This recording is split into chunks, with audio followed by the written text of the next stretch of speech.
Salam müəllimlər, hər vaxtınız xeyir olsun. Biz bugün tədrisdə dizayn düşüncəsi mövzusunun izahına baxırıq. Tədrisdə dizayn düşüncəsi dedikdə, ümumiyyətlə dizayn məsələsi tərəfdən yanaşdıqda biz deyirik ki, tədrisdə dizayn düşüncəsi problemlərə yaradıcı şəkildə yanaşma üsuludur. Yəni biz burada problemlərə yaradıcı şəkildə yanaşırıq və əsas məqsədimiz problemi həll etmək deyil. Yəni burada biz ancaq problemin həllinə fokuslanmırıq. Eyni zamanda problemin mahiyyətini düzgün anlamağa çalışırıq. Yəni tədrisdə dizayn düşüncəsində biz deyirik ki, bir şagirddə, yəni ən əsası müstəqil öyrənmə, ideyalar irəli sürmə və yaxud da səhvlərdən öyrənməyə təşviq edir bu. Və əsas prinsipləri odur ki, insan mərkəzdə düşünmək var. Yəni empatiya hissinin olması var.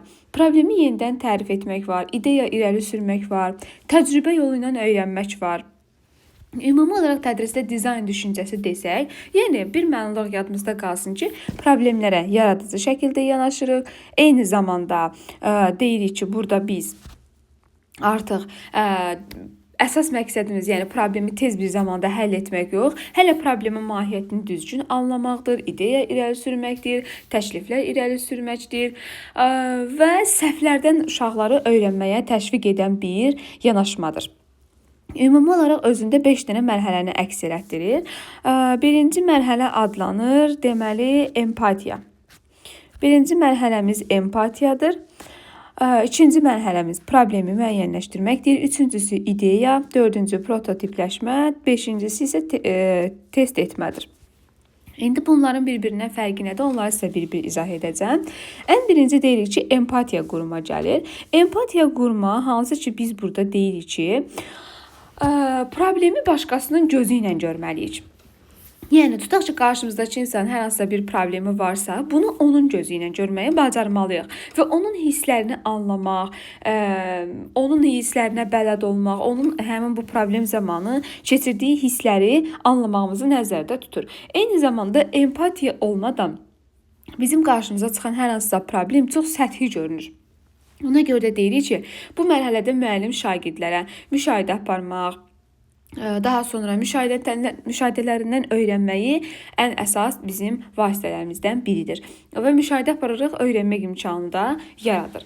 Məsələn, bu mərhələdə şagirdlərə sual vermək olar ki, məsələn, bu problem baş verən zaman sən onun yerində olsaydın, nə edərdin?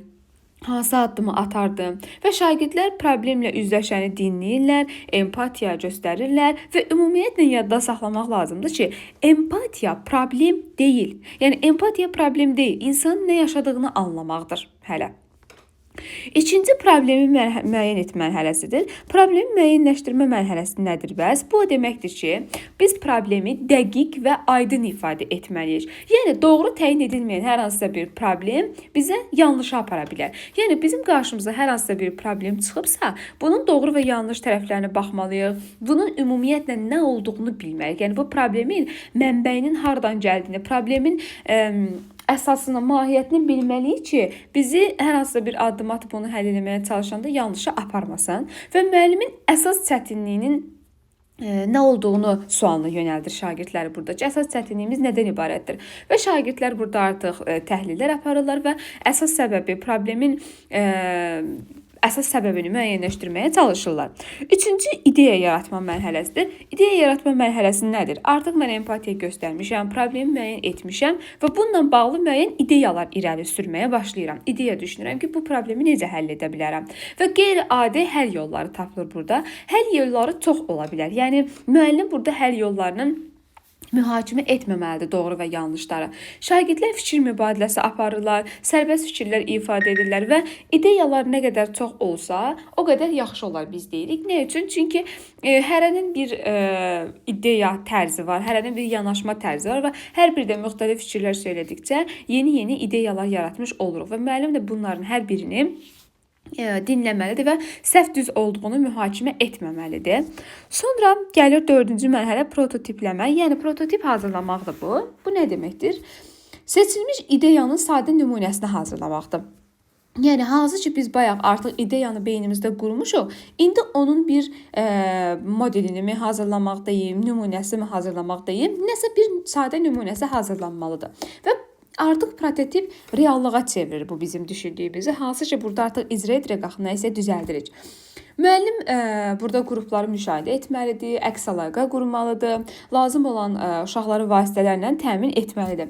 Şagirdlər isə həmin bu müəllimin təqdim etdiyi materiallarla artıq ideyanın modelini yaratmalıdırlar. Və ən sonuncu mərhələ 5-ci sınavdan keçirmək, yəni test eləmə mərhələsidir ki, bu mərhələdə bəs nə edirik biz? Bu mərhələdə isə artıq ideyanın işləkliyini yoxlayırıq ki, görək bizim qurduğumuz ideya, bizim qoyduğumuz model nə dərəcədə işləyir və burada biz səhvləri görməyə bacarmalıyıq. Müəllim şərait yaratmalıdır ki, şagirdlər hər biri öz verdiyi eşi təqdim etsinlər və şagirdlər artıq təqdim edirlər, əks əlaqə qururlar, əks əlaqə ilə düzəliş edirlər və ən əsas da burada şagirdlərdə artıq onların belə deyək tamamilə dizayn düşüncəsi inkişaf etmiş olur.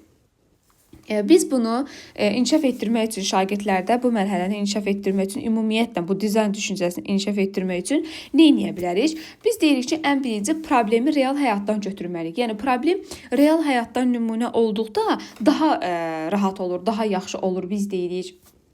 Yəni şagirdlər üçün onu həll eləmək daha sadə olur. Çünki gündəlik gözünün qarşısında olan hadisələrdir. İkincisi qruplara düz bölmək lazımdır. Hansı ki biz burada qruplara şagirdləri düzgün şəkildə bölürük. Üçüncüsü açıq suallar verməliyik hər qrupa.